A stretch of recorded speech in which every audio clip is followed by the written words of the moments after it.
por acompañarnos. Hay veces que perdemos esa dimensión, tocayo, de que la seguridad es un asunto que va de la mano del dinero.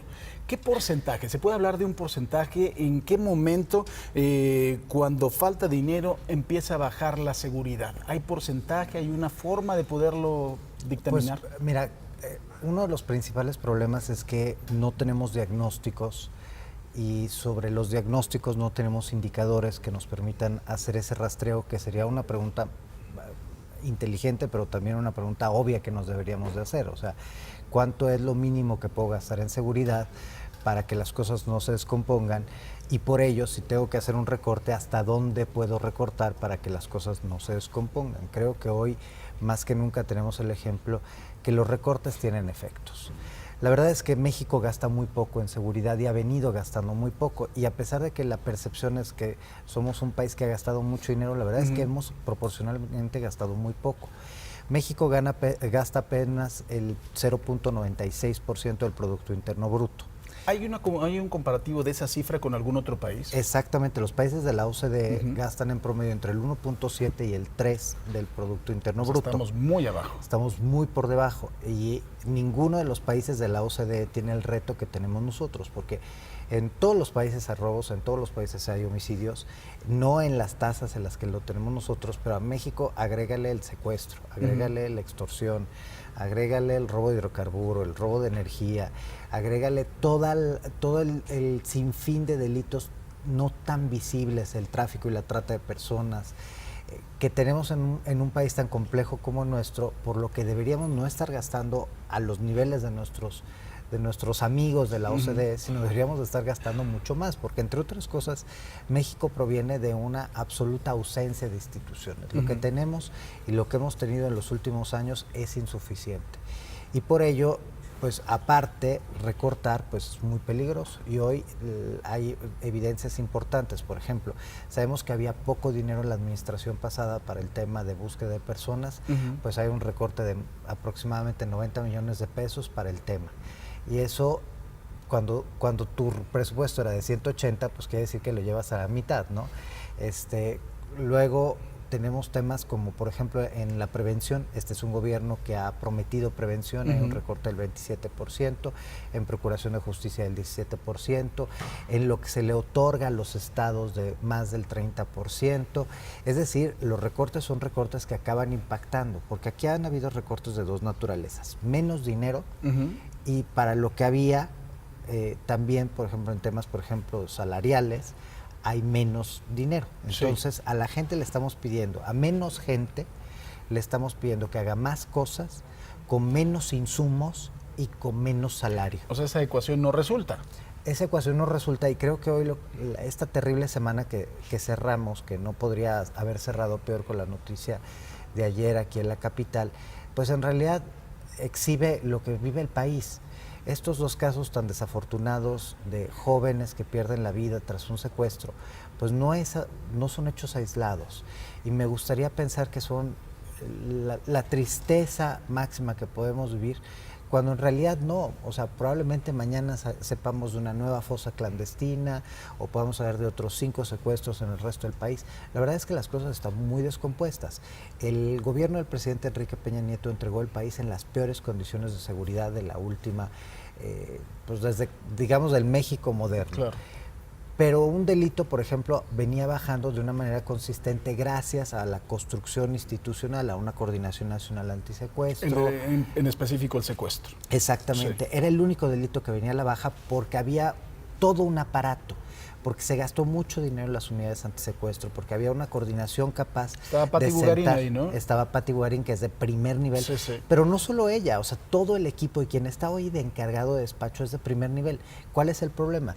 Que 6 meses después seguimos con un encargado de despacho y no un titular. Claro. Seguimos con menos recursos. Y el problema de no tener un titular en la coordinación nacional es que gran parte de la labor que hacía esta coordinación era precisamente ir con el gobernador y decirle: oye, tu unidad ya no está funcionando.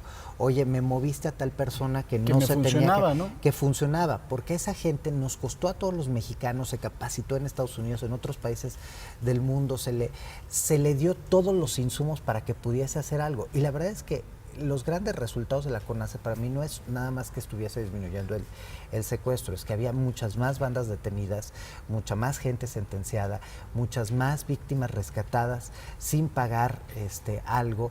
Es decir, había un ejercicio de uso de la fuerza racional. Y aquí pues estamos perdiendo esto, pero volteamos a ver las cosas y sí es un panorama bastante oscuro. Claro, ahora otra vertiente de esto, tocayo, independientemente de los recursos, de lo que se está destinando, ¿se está gastando? Porque eso creo que ha sido otra constante en el gobierno. Ahí está el otro aspecto, que es la falta de transparencia y rendición de cuentas. Los tres grandes rubros, es muy chistoso porque el gasto en seguridad que tenemos realmente está como dividido en dos partes. Por un lado hay una alta concentración de 3 programas, a pesar de que son más de 100 programas los que incluyen todas las áreas de seguridad y justicia, y los otros reciben absolutamente nada. ¿Qué es lo que concentra la mayor cantidad de gasto? Los 3 rubros principales, evidentemente prevención, que es reacción, y lo que es administración de justicia. Nada más que, por ejemplo, prevención, sigo insistiendo, es no la prevención que esperaríamos, que es el uso de inteligencia para que no sucedan los delitos, sino nos hablan de operativos policiales, de los cuales pues un operativo policial no sabemos en muchos casos qué significa ni con qué resultados. Y además es muy difícil cuantificar un gasto de un operativo policial, ¿no? Exactamente. El segundo es la reacción. Y cuando volteas a ver la reacción, más del 70% de los recursos en la última década, o sea, no solo en esta administración, en la última década se la han llevado las Fuerzas Armadas. ¿Entiendes por qué Policía Federal en la última década no alcanzó ya a crecer a los niveles que había estado pensado? Cuando es una grandísima institución, y tú lo sabes tan bien como yo. Entonces, la verdad es que pues no hubo el ejercicio verdaderamente por destinarle el apoyo que tenía. Y cuando te vas a Administración de Justicia te das cuenta que también ahí pues, está Procuración, Administración y Reinserción Social. Y la reinserción social es la que se lleva lo menos, el 17% apenas de lo que le toca a ese rubro, que son verdaderamente pesos. Y ahí pues, también te das cuenta que por eso el sistema penitenciario está colapsado, porque no, ese dinero a duras penas alcanza para mantener al sistema, no para hacer, claro, para cuál reinserción, no existe en lo más mínimo. Exactamente, no hay para programas de ninguna naturaleza que nos ayuden a que esa persona que ya cometió un delito y por una sentencia salga como una persona que entendió que cometió un delito y que no lo va a volver a cometer. Al contrario, los tenemos asignados ahí sin ningún tipo de ejercicio y lo único que estamos haciendo es preparar al que entró a robar a tu casa para que salga como un secuestrador experto.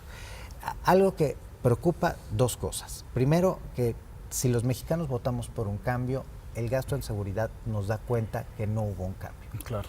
Es exactamente lo mismo. Bueno, sí hubo un cambio, a la baja, ¿no? Es un cambio en el sentido de, es lo mismo pero con menos dinero. Y el segundo es que cuando volteamos a ver los precriterios para 2020, este ejercicio lo hicimos y la invitación que estamos haciendo a la autoridad es a sentarse y repensar bien cómo vamos a destinar los recursos del país, porque el tema de seguridad es el más preocupante. Claro. Probablemente este año termine como el más violento de la historia de nuestro país y en ese sentido, por ejemplo, la creación de la Guardia Nacional, que implica un entramado institucional diferente, trae menos dinero presupuestado respecto a lo que hoy ya se le destina a Policía Federal. El 60% de lo que se le destina a Policía Federal, pues así va a estar mal armada. Y la parte que tiene que coordinarse con los estados trae un recorte brutal. Entonces, pues eso no va a funcionar, no va a jalar bien si no le destinamos el dinero suficiente. Tocayo, las redes sociales. Redes sociales pueden descargar este estudio y este estudio se complementa con otro que también donde analizamos las políticas de los nuevos gobiernos, porque ahí se entiende por qué estamos decidiendo dónde destinar los recursos. Ahí te das cuenta que como no se previó en el Plan Nacional de Desarrollo ni en los otros documentos a la política antisecuestro, pues claro que no hay dinero para secuestro. Claro. Nos siguen en @opsnalciudadano, a mí en @frarribascol. Y pues ahí encuentran todo y estamos a sus órdenes y sobre todo estamos ahí para ayudar a las víctimas de este país. Es un momento crítico. Y lo que podamos hacer para ayudar, se pueden poner en contacto con ustedes. Se pueden poner en contacto con nosotros. Imagen Noticias con Paco Sea, lunes a viernes 5:50 AM. Participa en Imagen Televisión.